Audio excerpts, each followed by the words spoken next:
Анан биздин кесиптештерге кемпирабад боюнча айттыңыз, кемпирабад боюнча кармалып отургандардын баары мыйзамсыз, убактысы келет чыгат. Бүтүндөй бүт баары мыйзамсыз. Кыянаттык менен кармап отурасыңар. Мына кемпирабад деп атабагыла деп атасыз. Сиздин биринчи орун басарыңыз бар экен, Султанов деген мырза. В отношении членов комитета по защите кемпирабада деп өзү жазып атат.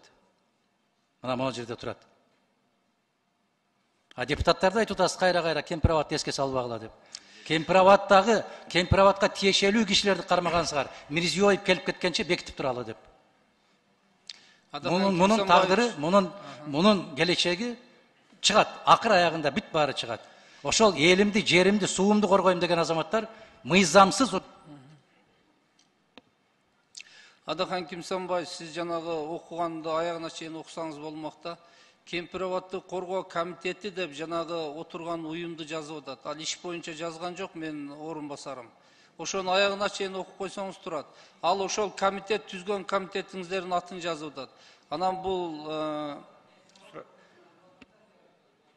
камалган адамдардын бардыгы жазган арызы боюнча мыйзам текшерип бааны берип атабыз, беребиз.